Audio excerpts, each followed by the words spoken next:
দেবকে নিশানা করেও সোহমকে নিয়ে এবার ইউটার্ন রীতিমতো মদন মিত্র বলছেন আমরা কোনোদিন এসব করিনি, এসব কাজকে ক্ষমা করতে পারবো না। ঠিক কি বলেছেন মদন মিত্রের কি ইউটার্ন করে ঠিক কি বললেন দেখুন। যে ভিডিওটার কথা বলছে অডিওটা, সেটার গলাটা ভেরিফিকেশন হয়নি, ভয়েস এখনো হয়নি, কিন্তু শুনে তো মনে হচ্ছে যে সোহমের গলা। সত্যি সোহমের গলা হয় তাহলে এটা খুবই দুঃখের। এবং আমি খালি এইটা ভাবি যে অভিষেকের মতো ছেলে, বাচ্চা ছেলে, সে জেতার পরে এইরকম একটা বিপুল ক্ষমতার অধিকারী, সারা পশ্চিমবঙ্গের অধীশ্বর, তারপরে সে টুইট করে নম্র হও, বিনয়ী হও। আর আমাদের কি হয়, একটু ক্ষমতা পেলেই আমাদের মাথাটা খারাপ হয়ে যায়। মানে পলিটিক্সটা এমন একটা ব্যাপার, পলিটিক্সে এসে একটু ক্ষমতা পেলেই যখনই বোঝে যে জনগণ তাকে গুরুত্ব দিচ্ছে, তার কথা শুনছে বা তখনই বলে যে মারো ধরো। এটা তো আমি আজকেই সোহমের ব্যাপারে বললাম যে ও যেটা করেছে বেলেঘাটায় অন্যায় করেছে, ঠিক আছে, অন্যায়ের ক্ষমা চেয়েছে, আর ভবিষ্যতে না করে শুধরে যাও। ভুল তো আমিও জীবনে করেছি, প্রত্যেকেই ভুল করতে পারে, কিন্তু ভুল করে শুধরে যাওয়াটাই হচ্ছে আসল মহত্ব। কিন্তু ভুলের পর ভুল করলে মানুষ কিন্তু তাকে ক্ষমা করে না। আই স্ট্রংলি কন্ডেম, মানে ভেরি আনফর্চুনেট।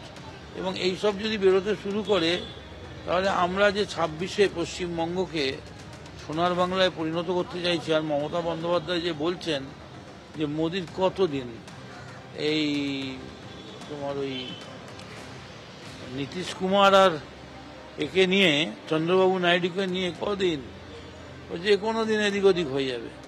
কিন্তু মানুষ যদি দেখে যে তৃণমূল জেতার পরে এইসব করছে, তারপরে এই গেটের মধ্যে ঢুকে বোতল ছোঁড়া,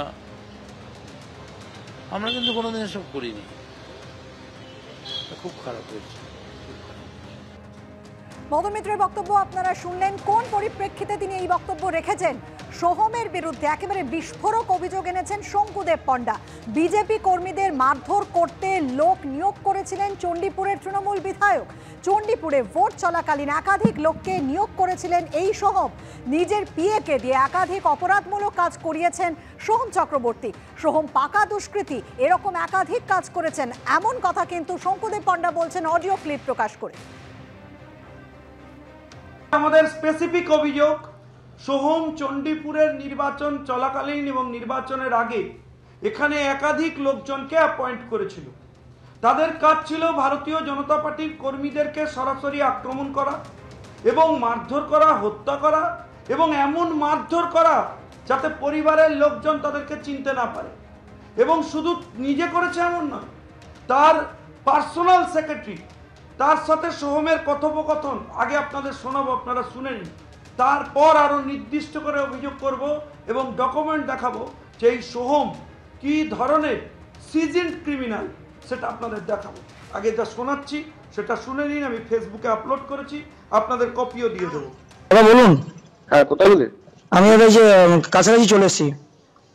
আচ্ছা, তুমি আছো তো? হ্যাঁ হ্যাঁ দাদা। তুমি তোমার ফুল টিমকে নিয়ে ডাকো, ঠিক আছে? ঠিক আছে, রয়েছে সব ফুল টিম ডাকো। আজকে ওখান থেকে আমরা যাবো, ভগবানপুর থানায় যাবো, ঘেরাও করবো যতক্ষণ না ছেলেগুলোকে অ্যারেস্ট হবে। ওকে দাদা, ঠিক আছে? আর যখন অ্যারেস্ট হয়ে বেল পেয়ে বেরোবে, বেল তো পাবে, হ্যাঁ বেল পেয়ে বেরোবে, ওদের জন্য মুখ ওদের ফ্যামিলির লোক না চিনতে পারে। হ্যাঁ দাদা, ওগুলো একটু ফোনে না বলে একটু সামনাসামনি বলছি। হ্যাঁ, সে ফোন হলে আমি এখনই আসছি দাদা, আপনি ওয়েট করুন, আমি আসছি। এরপরে অফিসিয়ালি তার এই পিএকে তিনি একাধিক নির্দেশ দিয়েছে, একাধিক কাজকর্ম করিয়েছে, এবং সেই সমস্ত কাজকর্ম যখন সরাসরি অপরাধমূলক কাজকর্ম, ভারতীয় জনতা পার্টির কর্মীদের মারধর করার কাজকর্ম এবং তাদের মারধর করে তাদের আইডেন্টিফিকেশন নষ্ট করবার এবং মারবার, এই ধরনের চক্রান্ত সোহম একাধিকবার করেছেন। এবং যে শুনলেন ভবানীপুর থানায় আমি যাব, ভগবানপুর থানায় আমি যাব, ভগবানপুর থানার পুলিশকে দিয়ে তিনি আমাদের একাধিক কর্মীকে গ্রেপ্তার করিয়েছেন। শুধু আমাদের করিয়েছেন, তার প্রাক্তন পিএ মনীষকে তিনি গ্রেপ্তার করিয়েছিলেন এনডিপিএস এর মামলায়।